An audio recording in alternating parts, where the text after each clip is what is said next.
Appelé journaliste intelligent.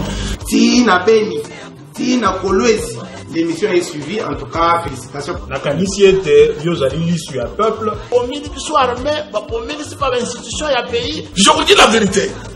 Même les lobes à cause de la fandi, à ce moment café, qui ne sache bien que le café on était après demain. Nauti ko sambe la nzambe, nauti église. Akoko c'est la mutu makambote. La terre a valé le sang des innocents dans ce pays. Voilà, mokolo ela mon abino balandia émission devant les Congolais, émission tobetaka mingi masolo na kati ya République démocratique du Congo, bana Congo, boyebi ete masolo ya kobete zali bongo ebele mais beaucoup plus dominé par le mouvement à président de la République na espace Grand Kassai. Que se passe-t-il? Est-ce que c'est une manière il y a aucun de palper du doigt la souffrance de la population. Topé cette voyage où ils sali bongo soli à République. Il y a aucun de découvrir ma union surtout d'aller découvrir si ma voyage à président de la République.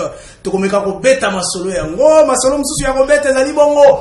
Bakasiki ya FCC, ba oyo boyoka ki ba kombo ya minene ya FCC to moni ba bongo ko sala ba équipe d'avance ya ndeko Félix Tshisekedi. Est-ce que ba bongwani solo to bongonde bata ko sala le corbeau et les renards to ko beta masolo yango bande ko na ngai rentrée académique boyoki bongo esangani na grève ya ba professeur grève ya ba donc il y a corps enseignant à l'université bande ko na ngai to ko beta masolo yango. Qu'est-ce qui se passe en République démocratique du Congo? Nazapena ba image moko très forte o esengeli to réfléchir ngai na bande ko bazali na plateau.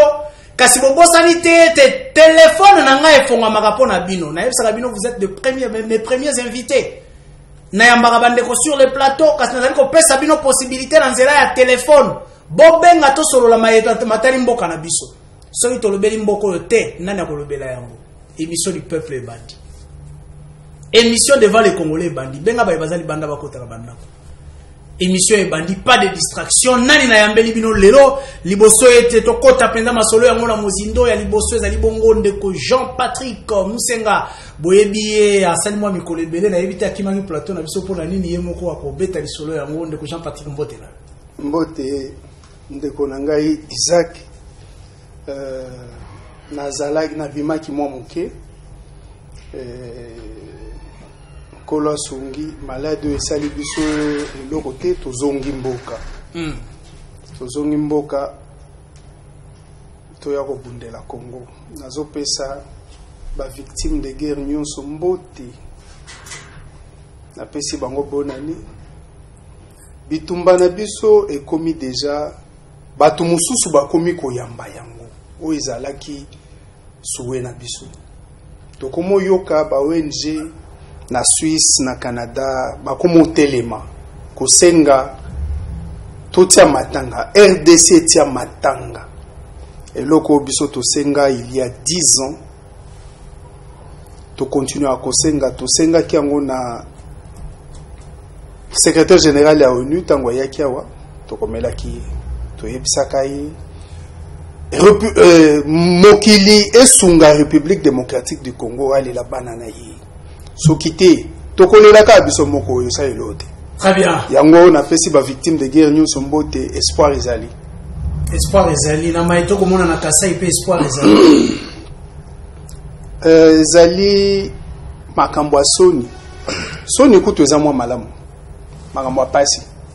Na ebite au-delà ya pasi eloko nini sala susu pasi koleka. Donc eza ya solote. Omoni ngai nazalaka na province te depuis na kotaka msala soda et pas nyonso eze pa na ngai Kasai pe eze pa na ngai te esali soni. Voilà, je connais biso ya mibale sur ces plateaux. Vous êtes habitués avec lui, ya koyoka ba analyse na ye sur ces plateaux. C'est un jeune, ezali bongo ndeko Arem Lukwikila otozali na ye sur ces plateaux to kobeta pe masolo. On rappelle qu'il soutient le pouvoir en place. Azali bongo nangambo ya union sacrée ndeko Arem Lukwikila otobesai na ye ndeko Arem Mbote ndeko Isaac Mutombo mbote na baimboka obazolanda biso sikoyo mbote na commune na nga mobimba ya Ngirengiri permettre pena Napesa pe mbote pas un jeune comme moi, un jeune courageux qui se bat pour l'intérêt de ces pays. Le président de sa structure engagement patriotique pour un Congo unifié, moi namboka Oscar Bamposa, mbote pe na bandeko oyo baza awara kati ya plateau pona ko échanger na masolo o etali ekolo na biso Congo. Très bien, on est à l'aise hein? Très à l'aise. Pourquoi? Parce que tournée à chef de l'État, comment est-ce que nous avons passé les fêtes, nenge ba projection, il y a gestion, il y a mboka nenge ezoyela, il y a mwezo sala ketozala hyper à l'aise. Très bien, je serai aussi très à l'aise sur la monio à l'aise pour tina suka ya émission. Ndeko la biso ya suka autre na sur ces plateaux. Ya suka te ya misatu parce que moko akimi ya zali ngambo ya isile zali bon maître Glody, nous devons le dire. Tina ngonga suka na komi ko benga za ya mangali sous-souté, je ne sais pas ce qui se passe. Ndeko la biso ya misatu tozali na sur le plateau, c'était habitué aussi bon mesana na ye ezali bongo mwana Congo John Kabamba, ndeko John Kabamba mbote na Mbote mwana Congo Isaac, mbote na un compatriote. Je crois Misenga la pêche mbote, ndeko la pêche mbote, culture européenne la mbote. Ça fait partie de la bonne éducation, hein? Son éducation bien zali, tout couper ça la moins mbote ça la bien.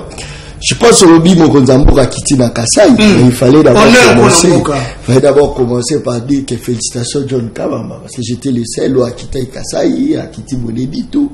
Naquela qui ça comment souffrance ezakuna, comment on a détourné l'argent de l'État le roi Ngouba. Ba lié mon le roi Ngouba, motema mabe. Comment komi mboka ba don. Bozo piller mboka la biso. Pour pouvoir repérer la biso badon. On va que n'a gotika basaki à l'osso. Parce que gotika basoso, parce que tika ba poisson. Non que se développera lorsque population a un mouvement, population zo sala. Bon privé la population nous sala. Bon privé population salaire. Bon nous kabelaï. Moi je prédis. Je le dis.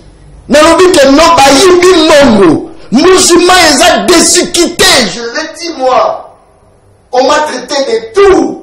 Merci, Torobet Amasolo. Mais aujourd'hui, le Isaac, on a coloré la Moujimaï, Mokonzambo Kakiti, Bala Kisabiso place Nini ya bien, Mokonzambo Kakiti. Zela Nini ya bien. Et l'autre Nini ya bien, Zaki na Kasai Wana. Très bien, très bien. Je crois que Bandeko Basalia, Badali Nangambo ya Union Sacrée, Nangambo ya. Peut-être il va pouvoir en place pour expliquer biso to banda ndeko Jean-Patrick Musenga nini oyo esali yo tango otali ba image ya chef de l'État, je crois aux qui ont dit na début un peu là tomoni le chef de l'État ko kende ba boaki ba terre ya rouge wana tomoni comment que mbule bete komi potopoto tomoni chef de l'État ko kende na chute ya Katende bota matiti nyonso oyo ezali ko signifier nini après 3 ans ya pouvoir oyo ya vous avez la parole. Nazali, secrétaire général adjoint, il y a DECO. Un de partis politiques. Oyo, Mokonzambo a contacté na yango pona ko créer une union sacrée. Biso tozana union sacrée te ya kokota. A DECO azana union sacrée ya kobotama, ya ko yebandeli. Donc, tango peut-être mukolo misusu ekoya na kosenga yo soki ozo présenter biso o meka kosala mwa différence wana union sacrée ngai na mesa na yo oyo na ye kobeta masolo a Congo na kanisi obengisi ngai te pona kobeta masolo ya DECO parti nanga parce que parti nanga bien que naza secrétaire général ezali na porte-parole na yango yende muto akoya kopesa likanisi ya DECO officiel. Très bien, parlons du Congo. Les images du Kassai ont parlé. Ndeko eza pasi kotala que mboka oyo ya biso ezalaka mboka ya ba valeur kala biso kokola na biso bazalaka kote ya biso na ndako avant kelasi koloba biloko oyo ezali biloko akolia ya libota. Soki boza na nzala bozelana, bato nyonso bakoka bofanda na mesa bolia biloko ya libota. Nayebi que moi passe ekomaka mutu na mutu akomaki azolia na ndenge na ye azolia, mais za ba valeur biso bapesaka biso te. Mais tango tozokende kelasi to tozokende kosakana, baboti bazalaka kopesa biso mwa argent de poche ekezana na biloko oyo ya libota ya kolia. C'est ainsi mwa kala batu bazalaka na mwa kobanga wana ya biloko ya lisanga. Tala nani illustration moko amer batu bauti kosala lelo na Kasai. Tolobaka Kasai ezalaka libele o emelisaka RDC na tango ya pasi. Tango oyo nyonso efandaka, Kasai emelisaka RDC. Batu mususu babengaka yango effort de guerre, poumon économique, nyonso wana. Tango makambo ya bitumba na makambo mususu meki kofanda mwa kimia, ezalaki pe tango ya kopesa makoki na Kasai oyo apesaki nyonso po yepe atombwama. Lecture mibale likambo liboso soki bapesi makoki wana ekendaka ezongaka. Ça veut dire esalaka kale retour ekei po batala isabato ke ekendeki. Mais ekosala même pas 2 jours na kati ya mabenga ya Kasai yango ezongi. Mosolo ekokende ekofanda te. Ezofanda te ezozonga. Banani bato bimisa yango? Bato oyo esengelaki bapesa Kasai makoki nango. Baza ya union sacrée, hein? Wana ezaki période amze na période ya Joseph Kabila. Ekomi sikoyo tango oyo qu'il falaki ba province nyonso etombwama, Kasai kaka te. Ba province nyonso etombwama. Puisque bokonzi oyo ezokambama na mwana mboka Tshisekedi ezali bokonzi ya kokabola te. Nazo revenir na discours na ye asalaki na Kolwezi. Alobi lelo yo tokozala na politique ya gagnant-gagnant. Bozwi minere na biso botongi na Bruxelles, biso pe totongi pa na biso na Kolwezi. Ozoka. C'est sûr pe tango ke Beni alobi maloba moko. Bana na biso ya Beni. Nazo senga bino boti kanzela ya mabe bozonga. Bana na biso ya Beni. Ake Kasai alobi mashamu menu. Ça veut dire que ce discours ya bokabwanite. Tout oyo ezalaki que bituka nyonso ya RDC ekabola makoki oyo RDC azali etombwama. Mais chose regrettable, lelo yo bana mboka o bazwi mbongo misolo makoki pona Kasai emata bayini Kasai basepeli na biloko ya Kasai bazwi mbongo batie na mabe. Merci Kasai ekufi. Très bien, nazozongela yo ndeko John Kabamba. Je pense nanda kozwa parce que vous avez fait un tour na Kasai ou esali awa na Kinshasa, makelele moi makazi letine le chef de l'état ke kitakuna yo mtoyela kibiso a Kasai ba ko teka manyoko na nini. C'est Bikedi, commerce principal ya na Kasai. Voilà, maintenant vous Bakalinga kokende ko palper du doigt. Union sacrée makambo yo. Population à vivre. Est-ce que c'est à féliciter les images de Tomoni to cueillir rapide? Non, en tout cas ça passe parce que mon konzamboka so la diango bien azolo ba bateau ba giraki ne ba bomeli biso ba province na biso. Mais moto sali sensibilisation. Moyika sachi Moïka Sanji, Moïka Sanji. Il a géré là-bas. Le tout-puissant. Le tout-puissant a géré là-bas. Le tout-puissant t'a crucifié Koubande Gonare. Le tout-puissant t'a détourné Bambo Salignoso. À servir place il y a. Exactement, exactement. Place il y a Batouroa Moïka Sanji à la prison. Et ça la kaka équipe Yambabe ne pas qu'on reconduire à noter. Équipe où sali résultat bien ne pas qu'on reconduire à nous. N'est-ce qu'on a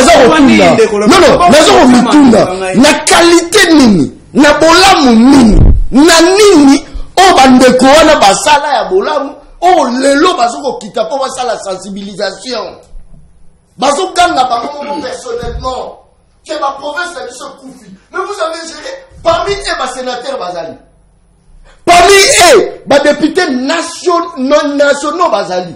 Maintenant dites-moi quelles sont les bonnes lois que vous avez votées?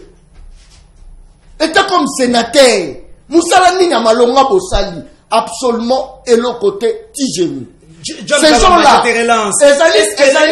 au-delà du fait que l'homme va diriger qui m'abaisse, ainsi de suite, on peut interdire au chef de l'État qu'on croire les sous sur un changement et bande qu'on était beau approcher tout ça la Moussala. Non, Ndeko, l'élo comme moi Koufi, Bidja Malonga Zate, Bekola Malonga Ezate, Bopito Malonga Ezate.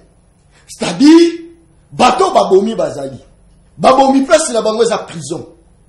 C'est-à-dire, miyibi bazali. Pour batia ki mongwa, monanité. Vous avez géré pendant 18 ans. Résultat, ni de l'autre côté. Une bonne justice élève la nation lorsqu'il n'y a pas l'amitié avec les volets. Surtout, c'est l'amitié d'un volet. Mais une république est qu'on bénéficie nini. C'est bon. Et l'autre côté, place il y a bateau bamiyibi. Place il y a bateau baboma. Place il y a bateau bagéra mabé. Place il y a bango zali boloko.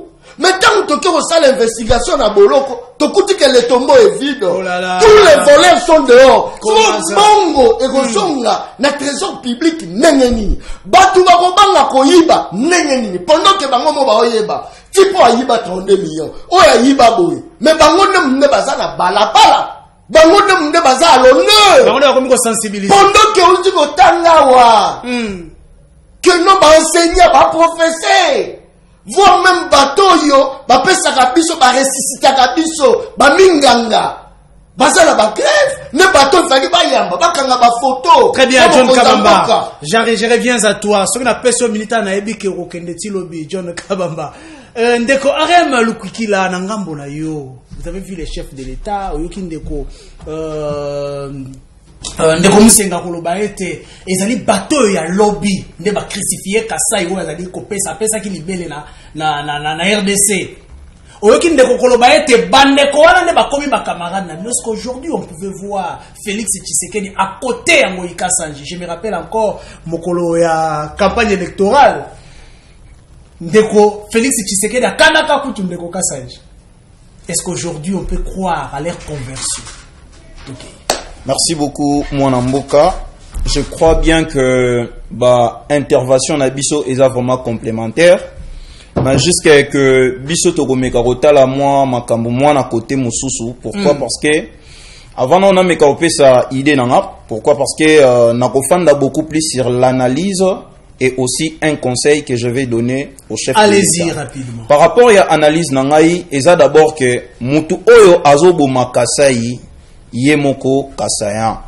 Wana il faut to mekana nukoye bango na ndenge moko esengeli. Pourquoi na lobi bango moko bakasayan?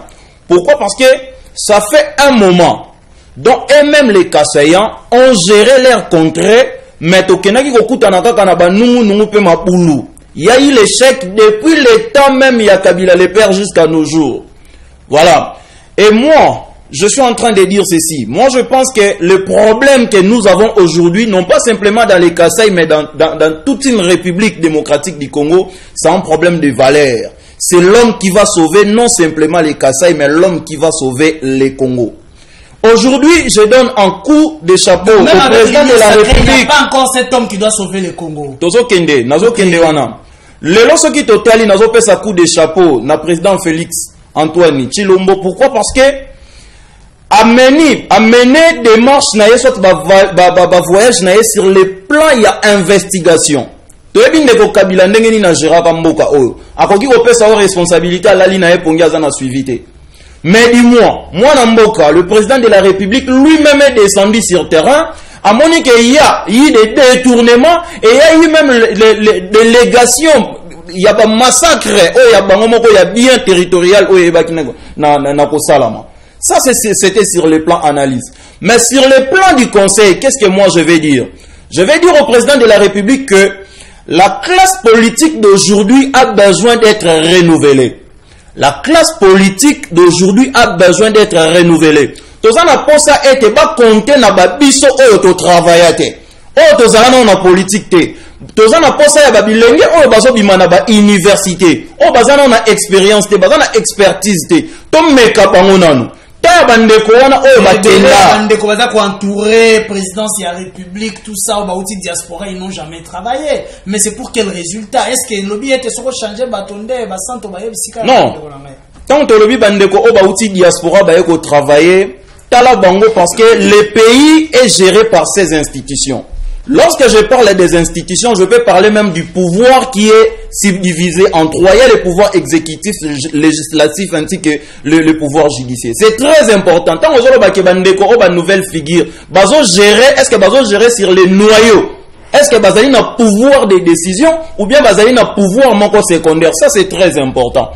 Voilà pourquoi est-ce que moi je suis en train de proposer au président de la République, on n'exclut pas la mixité la mixité sur l'expertise, mais du moins, tout ça n'a pas ça que renouvellement et la classe politique, dynamique y a sika, énergie y a sika, tout le monde a apporter en haut, na Congo oyo y a l'élo. Beaucoup plus et pas ya biso bilenge pas bandeko o bazo bimana ba université. Très bien, merci beaucoup. Je crois na ozongela ndeko Patrick mais boso ete na zongela ye na lingi reja pesa ngana ba image oyo. République démocratique du Congo, ba débat na biso ekomi wapi? Imaginez que toute une république débat na moi comme sur Mpiodi bandeko na ngai. Pendant que j'ai suivi une image il y a quelques jours, quelques semaines passées, député, une jeune députée moko, maman moko boye, bon maman te, une jeune femme na Tanzanie za kobeta comment gagner le marché congolais. Na oya nango dimanche.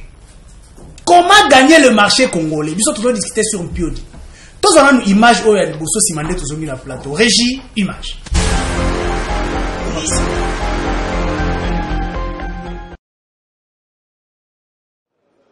La première voiture construite au Rwanda a été présentée au public ce 27 juin à la faveur de l'inauguration d'une usine d'assemblage de véhicules. En effet, le constructeur automobile Volkswagen vient de lancer la production de véhicules de marque Polo dans le pays. L'entreprise allemande compte également produire localement 5000 modèles Passat, Tiguan, Voici le bus diesel Kayula, un nouveau produit de la société Kira Motors. Les ingénieurs sont en train d'effectuer des contrôles techniques. Nous avons un système de suspension pneumatique à commande électronique qui permet un réglage en temps réel de la suspension ainsi que de la garde au sol pour maximiser le confort sur n'importe quelle surface sur laquelle le conducteur peut s'aventurer. Kira Motors a dévoilé le premier véhicule électrique d'Afrique en 2011. 5 ans plus tard, la société ougandaise a lancé un bus solaire nommé Kayula. Et maintenant, elle se lance dans la fabrication de...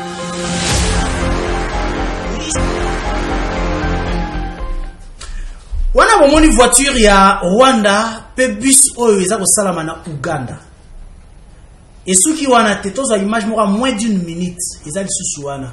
Régie proposé les deux des images landisa ya ngombala moko simande tozungi na plateau to beta masolo ya développement RDC. OK.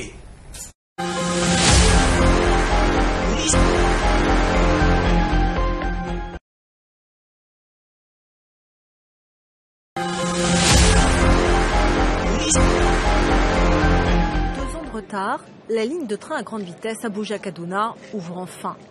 À 150 km/h, 3 fois plus vite que les autres trains, les 187 km de rails sont vite avalés. De quoi booster l'économie de la ville du Nord et de toute la région, sévèrement impactée par la guérilla de Boko Haram. Le train est un outil de développement bienvenu au Nigeria, et en particulier dans le nord. Ce projet est une vraie réussite pour nous. Prendre le train, c'est plus sûr, beaucoup plus rapide et plus agréable que la route. Pour en arriver là,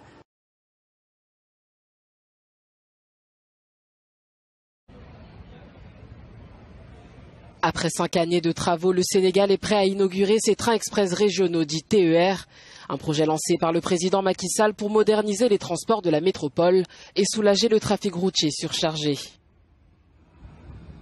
Le coup d'envoi sera donné lundi par le chef de l'État à l'occasion d'une cérémonie dans la nouvelle ville de Diamniadio, près de Dakar.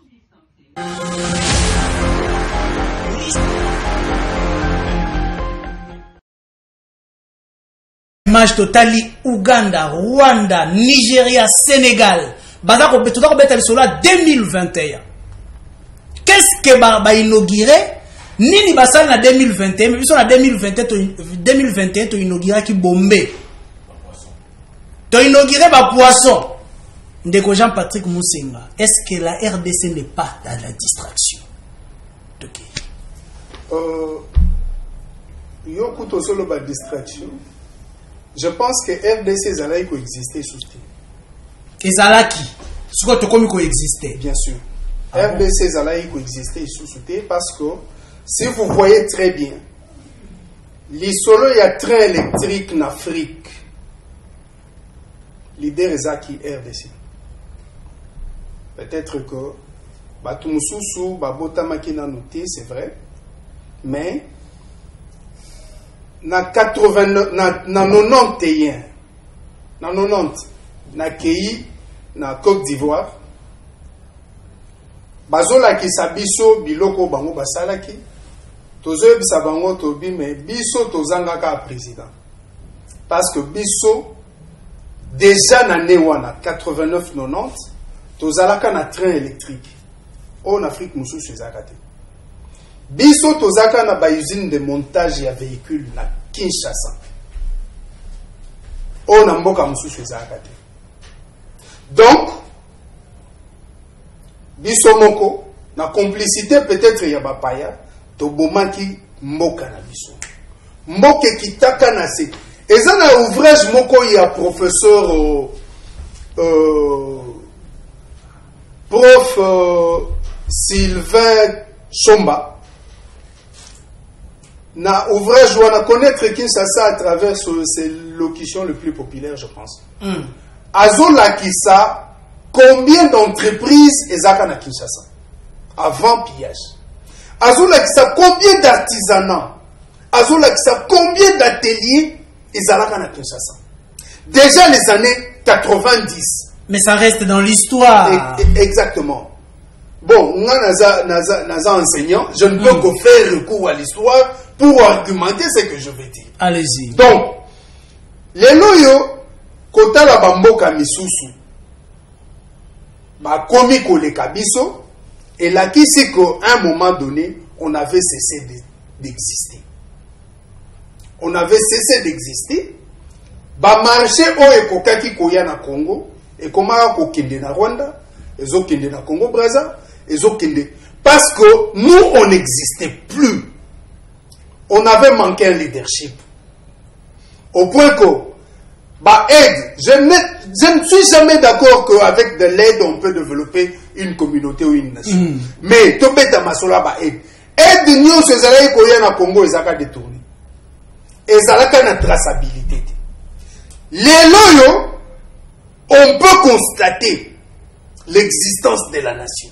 Comment ça? L'existence de la nation, on constate ça par des actions sur terrain. Voilà. L'une des actions qui ne ment pas, ou un indicateur vrai. L'institution Nyonso de Bretton Woods va se retirer déjà. Bazongi pour poser kitoko. Pour négocier kitoko lati toko wana batali longino na nego kabamba négocier kitoko wana babi te bazaba to kitoko tozongo. Bazongi parce qu'ils ont vu des signaux. J'aimerais qu'il y ait des internationalistes et des gens qui analysent sur ce point-là. Deuxièmement, la lutte contre l'enrichissement illicite, la corruption, et ainsi de suite. Et comme il coupe ça, signé un peu que les hommes toibi, révéler Gaïbaki. Il y a un avancé à 3 ans à pouvoir. C'est belé. Nazotanga le plus important pour montrer que le pays a régné. Les loyaux, au komomona batu oyo, bafingaka bokonzi oyo, bakomi ko s'approcher na yango. Ce n'est pas parce que bakomi na nzala. Puisque mongo bango baibaka, bo bazwaka, bakoko manzala te dans 3 ans. Soki omoni bakomi otia mulongo, ils le reconnaissent quelque part que et loko moko esalemi na obiso to. Très bien, chité déjà na moni oza makasi na ba réalisation abstraite hein. Mais les réalisations concrètes dans la population de Japon. Ngana za scientifique ko senga ngai te na lo bakempio de yaki. Ten eza un niveau na ngati. Donc au biloko wana eza un niveau na ngati. Donc meka ko matisa mwa muke bon, comprenez. Naza na moi pasi ya kolobela ngo mais comprenez. Naza un niveau koloba malika mwa mpio de naninte wana. Et puis en plus, tozi bokonzi oyo, mokonzi ye moko za na capacité, ba conseiller ba yebisi, ba rapport écrit ye moko alobi bona ke na otala. Ne loko wana ezalaka kozala kalate. Bomoni oyo esalemi na Sénégal. Macky Sall po akoma na kosala wana. Ça lui a pris combien de temps? Il est à son second mandat. Alors que le Sénégal était ou continue à être le pays qui avait été très bien géré depuis Senghor. Seulement, Maître Wade, lorsqu'il est arrivé, a bougé par ligne Moussoussou, où ils allaient en compte nakati il y a bénéfice il y a Sénégal. Mais le Sénégal depuis Senghor avait été très bien géré. Mais Macky Sall pour mana point oyo, il lui a fallu 7 ans. Asali a inauguré Batre wana yo. Ce n'est pas une politique ya bouc émissaire au bazako acquise bino lelo, jeter sur les autres. Tous ces notre réussite ce sont les alibiso à chaque nabiso les autres. Je n'ai jeté. Ce sont nos prédécesseurs qui ont mal géré. Mais nos prédécesseurs ont très mal géré. Ça je ne veux pas raisonner 4-5 fois. Ils ont très mal géré la République. Ça, je le dirais assez. Très bien. Donc ça, c'est pas un problème. Ils sont très mal gérés. Mais ce n'est pas une raison pour Bisoto servir Mboka na Bisoté, to tombo lankita na Bisoté, parce que nos prédécesseurs avaient mal géré. Non. Ça sera aussi notre échec. Merci beaucoup Ndeko John Kabamba, vous avez la parole. Au moniba pays mososo mboko ya yo. Est-ce que tu peux le bailler ils ont la distraction de le bakato distraction, ils ont la distraction parce que mboka msuba ko beta même masolo na peso exemple la Tanzanie a ko beta masolo ya marché congolais comment ko gagner on ba parlement na ba biso toujours rêver na maman piodi. Biso tu faut le ba tu ko beta ce que solo positionnement pour la 2023. Ah, okay. Le ministre a quitté le terrain pour sensibiliser la population. Ministre du transport, c'est qui? Chériban. On a beaucoup cité a quitté le terrain. À la tipena et chaque parti politique né. A que Koyamba, président parti politique né. A Tiki Nation. Tous les ministres, les sénateurs, qui quittent le terrain. Bakiti na terre baki osasibize pendant que bamboka musu ba réfléchir uti ko lakisa ba image wala bazo benga ngo eza industrie na bango ba ici na transformation pendant que so otali ba mboka wana ba matière ya transformation so utala mboka na bango te de bino boza na ba matière boza na mais devrait cuivre. Les matières à transformation, bah câble, Mais bon, que la rose soit ma câble, les hommes talibanda. Bon, sont mis en haut. Bon, talibanda câble à Sinel. Et ça, non isolé, il y a qu'à là. Pendant que matière à transformation est alliée. Biloko tout le monde au monde, et pas la chose ça. D'ailleurs, mon roi Rwanda a souffert, problème, il y a espace. Il y a un bitumba, il y a récupérer partie de l'âme. Donc, tellement que Batongi Moka na Bango, Batongi Kitoko, bah, au monde que non, tout ça sous la idée à Otonga. Il faut que les gens soient ma belle RDC. Pour tout Pakistan na Otonga. Biso la carte ya Moka la Biso. Tout ça, la superficie à 2 345 000 km². Comment est ça? Même pas Yakotongama à 50%. Jamais. Que ne va place et Belo au Koutango et ça vide. Ah, Biso, ministre Azo Yibambon, Azo Kenerotonga, l'Afrique d'ici. Quelle est l'Afrique d'ici notre monde? Bah, il même dans la continent Biso. Et si on vous posait la question, quelle est la plus grande maladie de l'homme congolais? Moyibi. Ah bon? Moyibi. Au moins, il ne connaît pas. Et mon nazo côté là yé. Alors qu'on a posé ça comme échanger. Mais bien on va se le voir. Il a monté réalité souterraine. Manque coupi. Papa qui manque. Mais quand on a des bases à permettre la bino. Ok. N'a référé le mot. Moi bah ya ya no bah yé. Bazala kabatu muro batika a pouvoir ti. Bazala posa ba bike e kadi makoti. Tika to kende koto. So que ta ba nommer biso ya nommer. Tobima ba député nommé. Nazo pesa bino. Ba kuka ba tika pouvoir te. Ba ye on a profit. Profit ça libumu na bango. Oh actuellement tous on a posa ya batu ya bien. Pour makambo bien ça. Bino mosu miyibi. Bozo travailler na miyibi. Bozo posa résultat ni. Un volet va voler. Très bien, merci. Et puis, bonjour justice, va procurer prise en charge de Bangozate. Meilleur Malongezate. Bon, tu dis qu'on va toi avec les Okanga, va millionnaire. Bateau va y avoir un moment belé. Tu crois que tu vas la pouvoir à Okanga. Très bien, John Karambayoka. C'est là. Que la politique éthique à justice. Politique à justice est indépendante.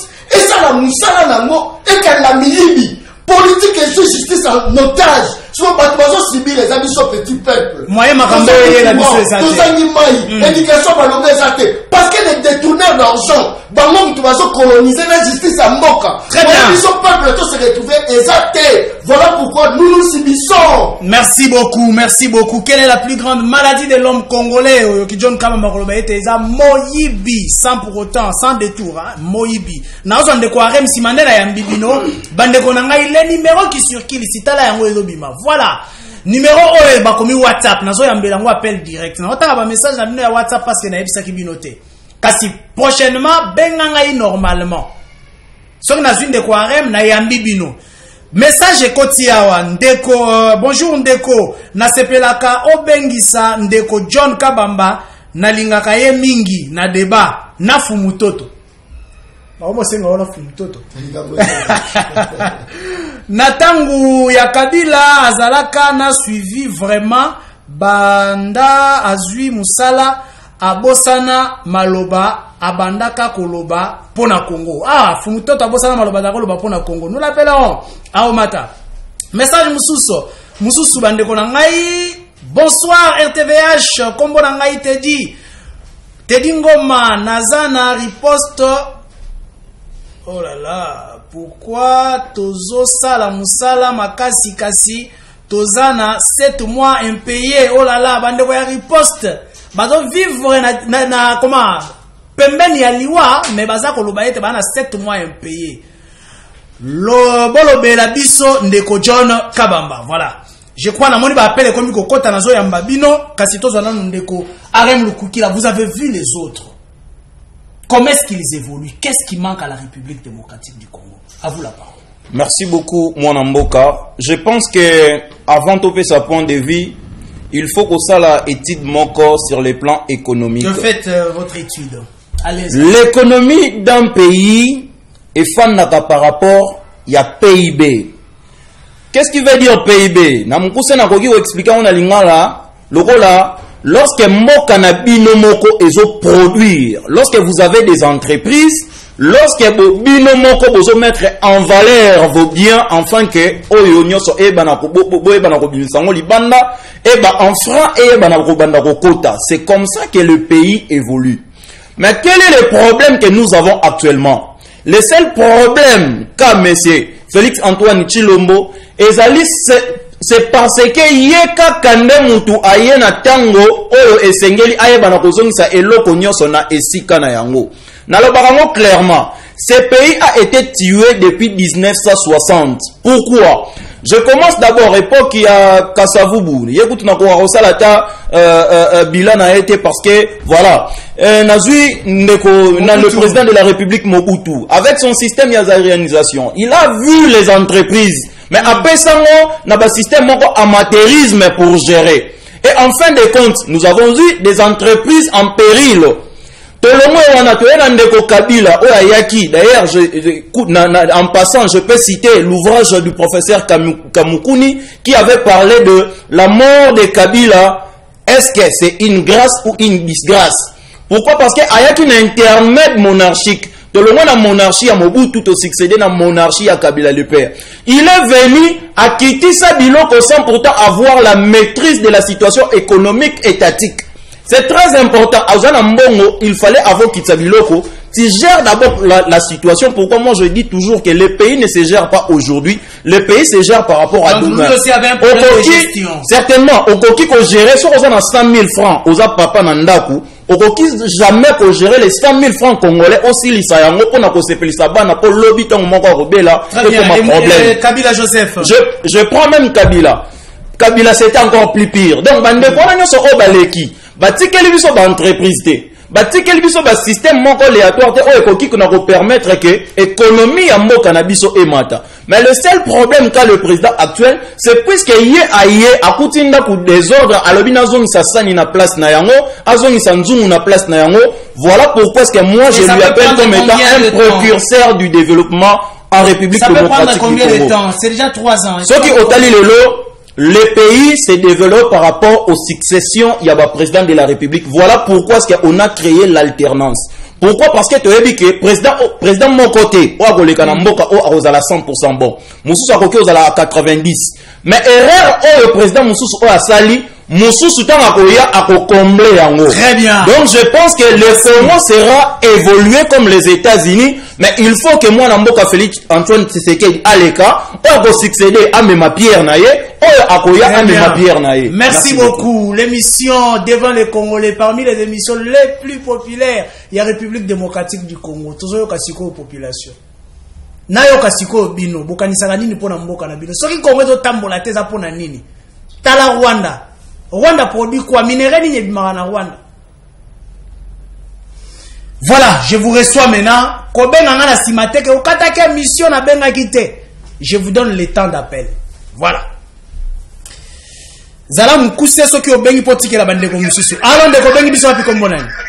Abengi na commune Kinmaseke kombo langa frère Charles. Voilà ndeko nanga ipona yo problème ya Congo ezali nini? Na Congo kende liboso ezande bolingo. Totima mabiso na bomoko na bakonzi mboka na biso kende liboso. Très bien, merci.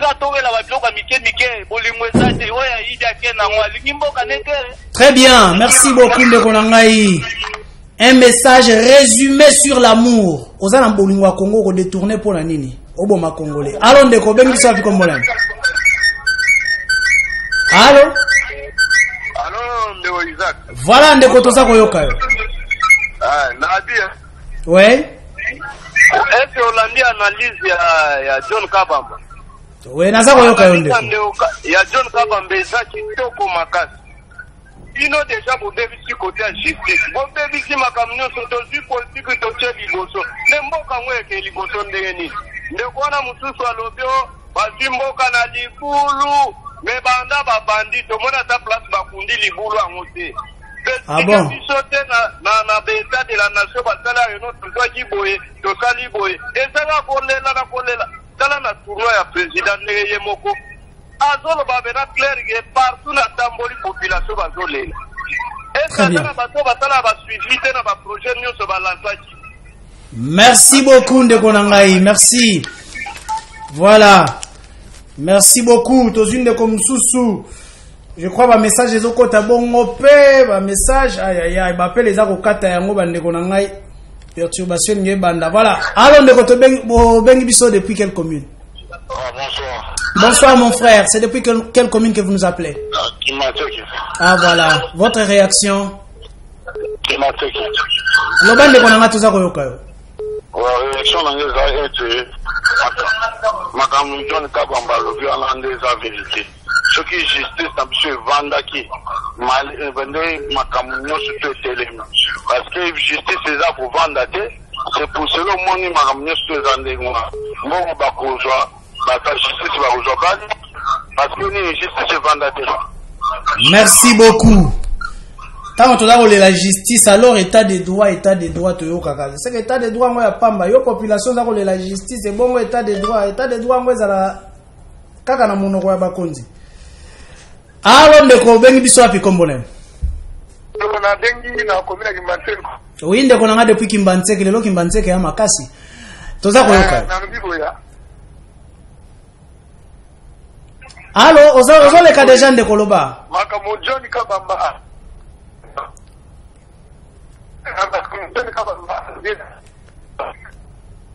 Oh là là, ndeko akei na ebite da ram to nino e kati ndeko John Kabamba. Qu'est-ce qu'il y a? Tu avais préparé une base.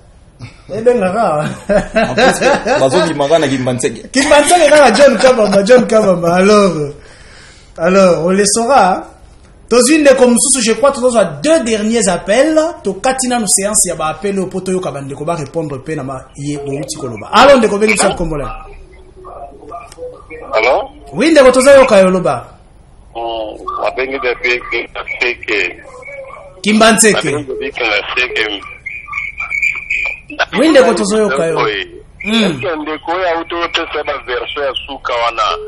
Ye abusani tike non. Biso to la nini promesse ya président de la République pendant 5 ans où ya tué biso que non promesse nanga na aussi sango pendant 5 ans to moni ata eloko moko te mabulu ango bango baloba bon mabulu depuis 2019 ke de loba ko kanga mabulu wana te batika kaka mabulu continue alobi budget ya Congo eza na poche ya ba congolais mais azo kanga bango azo tika bango azu justice bati yango en otage pour na bango ba politiciens. Population de comment souffrir. Très bien. Merci beaucoup de Konangai. Tozune de Komususu rapidement. Voilà. Allô? Oh là là. Ndeko si okoti déjà. Soko okoti kokote zali pasi. Il faut que lukaete o loba. Tozo ya mbabino okoti loba mbala moko zala mokuse. Aïe. Allô? Oui, allô, ndeko tozo yoka. Oui.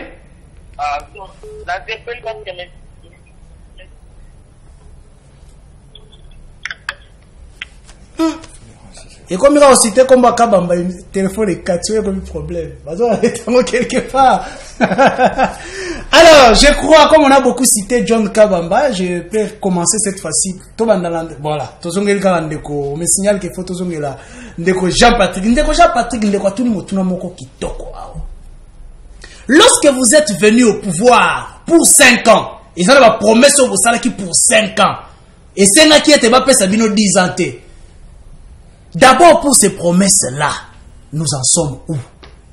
Les boulot yango, etikali combien de mètres pour être action et mon ok. Ndeko, wana nazonga mo mukesima. Olakisi kaka Rwanda na Nigeria na kosala mituka.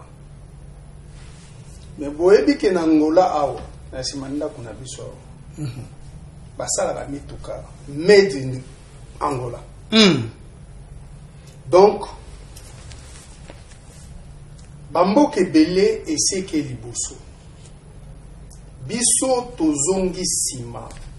Parce que bolingo ezanga kinano entre biso na biso. Oyebi Angola, batongi Angola oyo, ezali bato o bautaka na diaspora bo bautaka Congo RDC batanga awa bo bautaka Namibie bo bautaka bamboka misusu nde bango bato batongi Angola. Mais pona kolakisa ke Congolais toza motema mabe tolingani te diaspora oya biso aye kaka koboma la diaspora même je le dis bon ndenge na ebisaki oti nga na koloba mampio dite na tokainde ko donc omoni diaspora chinoise ne tongi Chine tata siko oya biso bakendeki bazongi mboka epesi bango possibilité basala na pouvoir na mayele oyo bango bauta ekozwa libanda place baninga basi bake liboso batonga Congo mais bango baye kobuka na oyo ezalaki. Donc le cas de la RDC, c'est comme on dit en psychologie que chaque humain est un cas spécial, un cas particulier. Donc pour la RDC, son cas est spécial, il est particulier. Il n'est pas à comparer na Bamboka Misusu. Lelo yo ozotanga Rwanda. Président Kagame a sali mbula boni na Rwanda pour akomisa Rwanda ndenga zalaki. Tozwa 3 ans ya Kagame na Rwanda, qu'est-ce qu'il avait foutu? Donc, lorsque nous sommes dans une analyse comparative, il faut totia ba propriété nyonso ya élément nyonso pour tout analyser correctement. Il ne faudra pas tozwa aspect moko ton tika ba aspect misusu. Soit totiki analyse wana, toki na analyse misusu. Net na minute oyo. Ngai nazo bakisa na oyo ndeko nanga otikoloba. Maladie ya Congo ezali kozanga bolingo. Parce que les loyaux bato ba combattre gratuité de l'enseignement bazab étranger. Bato ba combattre gratuité de l'enseignement na ebité na mituna bango bakanisaki bana Tshisekedi baoya otanga na ba école wana ya gratuité. Oh yaza na ebité baye bakanisaki ke bana ya nani ya Sama Lukonde to bana ya nani baoya otanga na be.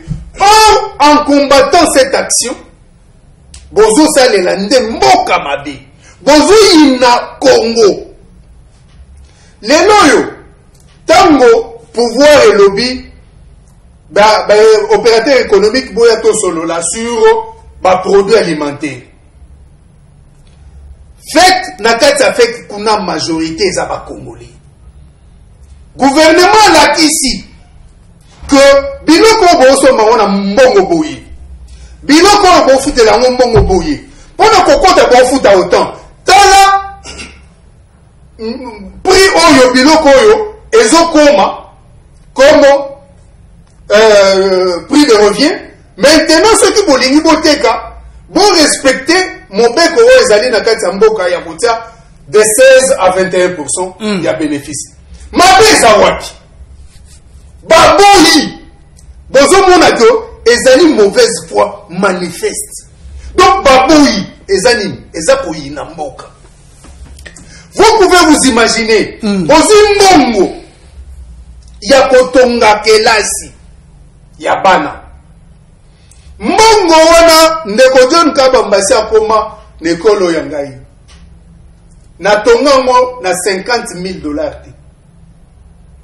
Mais bozozwa mbongo wana bozo kapé sonité ya koloba $460,000 pour une école de 12 classes. Toyoki yango penza na kasa. Et puis, na kasa yango kutenge na ba millions. Sikoyo soki bolingi botonga kelasi ya solo. Kasi ko benga service national alakisi bino. Très bien. Général Kasongo alakisi ko service national akotonga école na bamboka na biso na territoire na biso na moins de 10 000 $. Une école de 6 salles na moins de 10 000 $. Et dans de bonnes conditions. Et dans de bonnes conditions. Des bancs, alors c'est terrible. Au conseil là appel d'offres pour la ligne. Bon ben ngande service national et que ne tonga be ko wana mon wana le pesayi a continuer comme ça la mission na. Très bien. On a ça avocat général Kasongote. Mais lorsque quand on fait du bon travail, il faut appuyer. Justement. Lorsque muto ça malamu, il faut quoi appuyer. Très bien. Merci beaucoup Ndeko John Kabamba, on vient de citer service national na yemba la moko epai na yo oyoki commerce au Kasai. Et là, on a 14 millions et se faire citer de Konangai. Si on a vu Makambo, John Kabamba. Mais il y a 14 millions de Congolais. Mosolo ya Congolais. Ils ont la construction à 2-3 écoles. Voilà. Okay. Rapidement, voilà pour ça.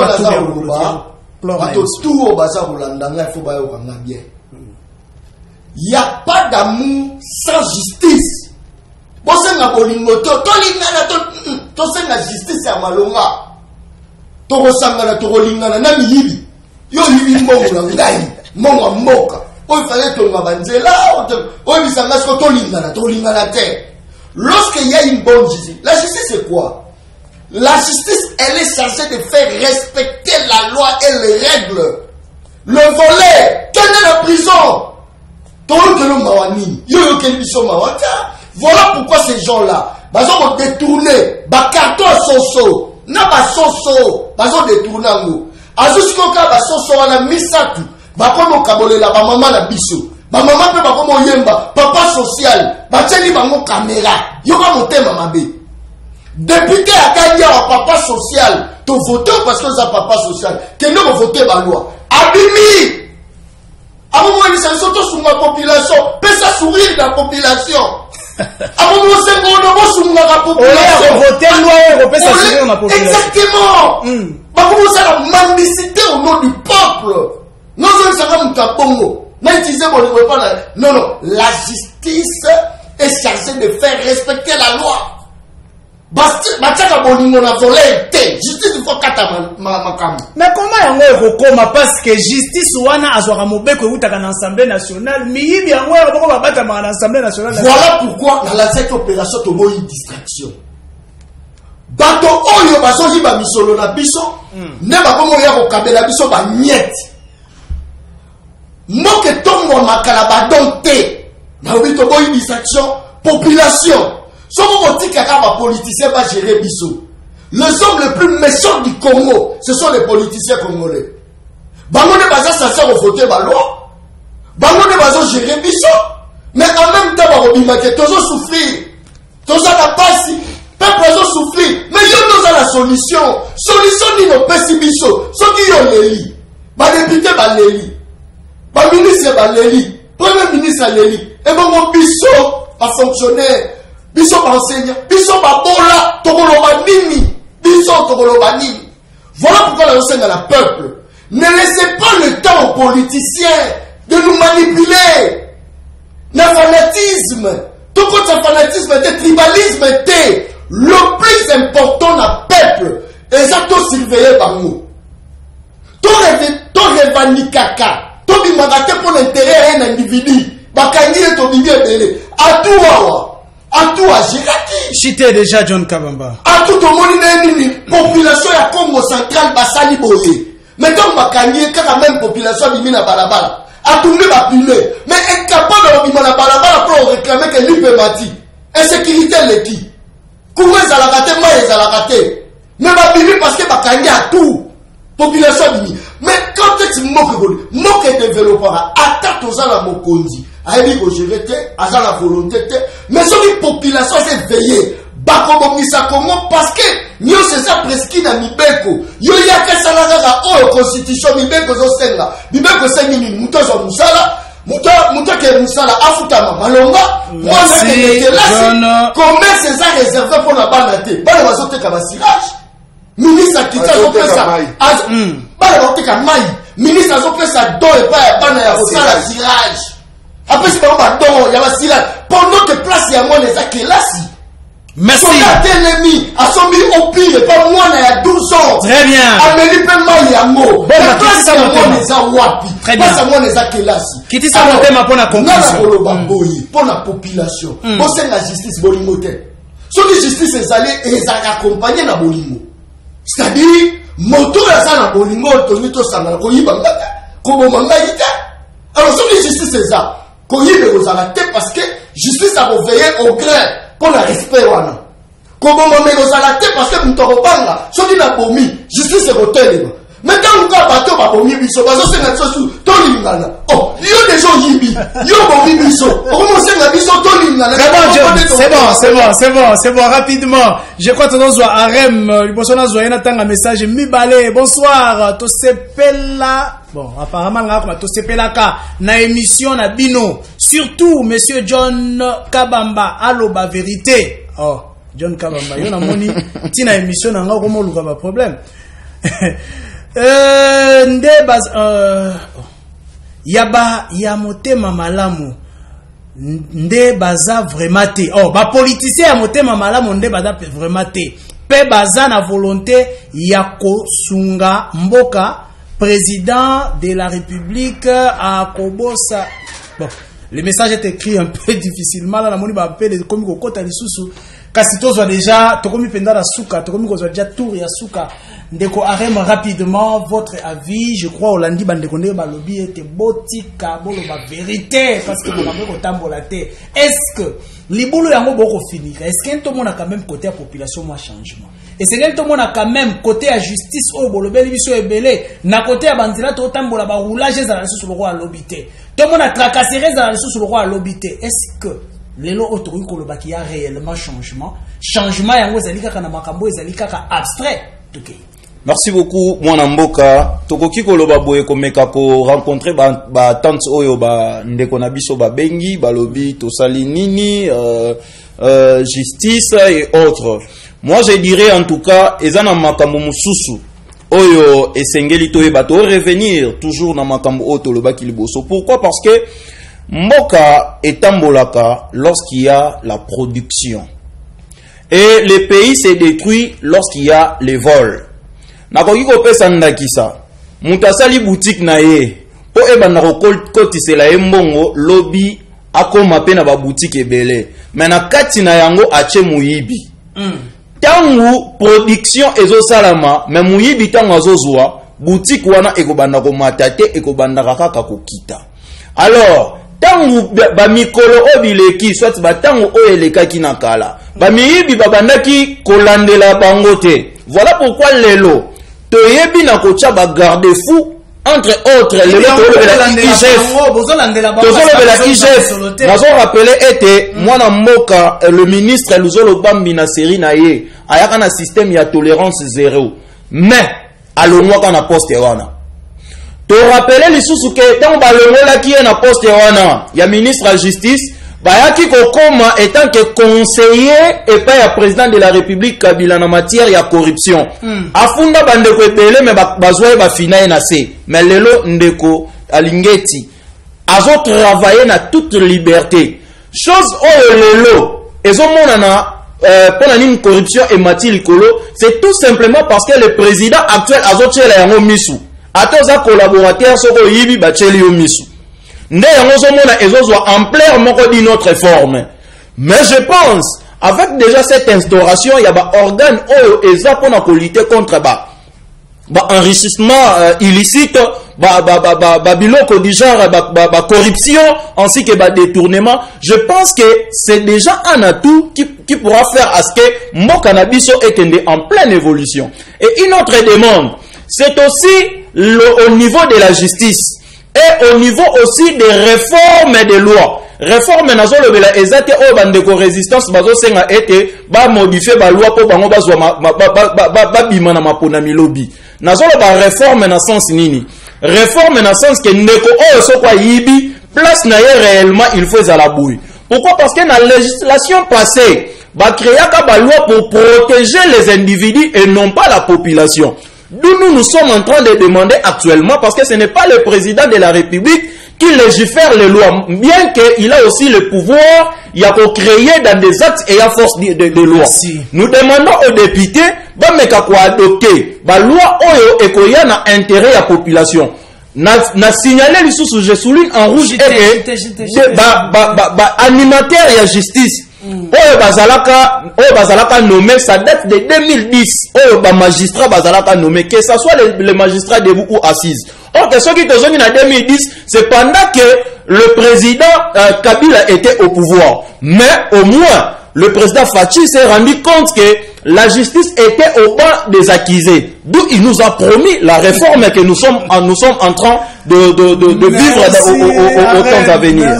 Merci beaucoup. Émission comme bongo na suka. Je ne sais pas ce qui est pesa maloba ya suka. Kasi to comme bongo penza na suka. Maloba nga ya suka. Je crois na mona bapel ngezo côté za moi passe na ya babino. Kasi naza na posa ya ba momi balé. Momi balé à chacun. Na kopesa bino ba phrase te. Bosunga ngai. S'il vous plaît. Momi balé. Quel est le point fort? Il y a pouvoir, il y a Félix Tshisekedi. 3 ans après, quel est le point faible de son pouvoir? J'ai besoin de 2 mots. Pas ébélé. Je crois que Jean-Patrick Moussenga. 2 mots, avec sincérité, pas la phrase. Jean-Patrick, le point fort, il y a pouvoir à Félix Tshisekedi. 3 ans après. Le point fort, il y a Félix Tshisekedi, il y a Liboso, il y a Kolinga Congo. Voilà, point faible. Libalé, point fort. Point fort, Kolinga Congo. Kolinga Congo nano, Tshisekedi ya Linga Congo. Point na ya mibale ya makasi. Ezali sérieux au raison imprimé na isali. Et le point faible? Point faible na ye ezali biso to benga ngo naïveté. Ko sala confiance na mutu nyonso azo se présenter. Très bien, merci beaucoup. Ndeko John Kabamba na lobi ba phrase belete. Quel est le point fort du pouvoir actuel? Le point fort. Il y a pouvoir Ndeko John Kabamba. Mon cher ami, en tout cas, ils n'ont pas si pour la kénéra moi. Ennemi à Félix Tshisekedi. Ils ont misère. Ils ont frappé la population. Ah, il faut Achaminouki pour détruire. Opposant à Félix, ils ont pas n'ingane ba politicien terre. Opposant à Ezali. Moto Oasisi Kelasi. Merci Mosalake. Merci John. Merci. Oyo a foutu facture à courant. Merci, on comprend. Très bien, merci. Moto Oyo Azala Katia John, merci. On bénéficier de la sécurité.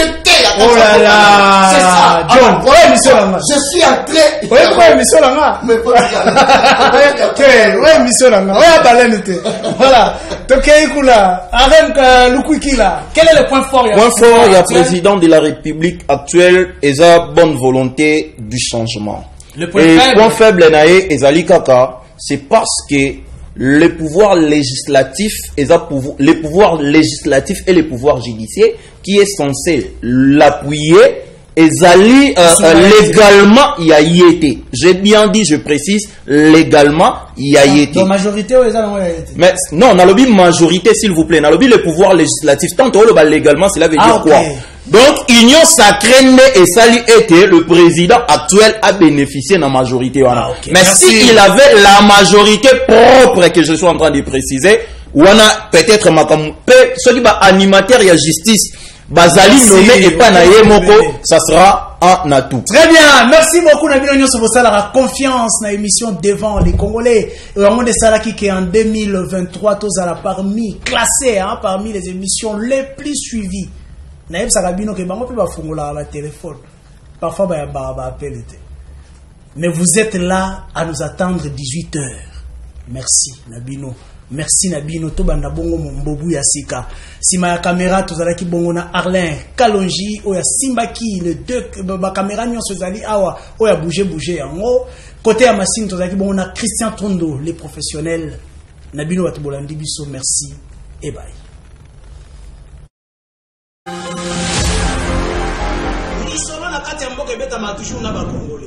Isaac Moutombo, j'aime bien t'appeler journaliste intelligent.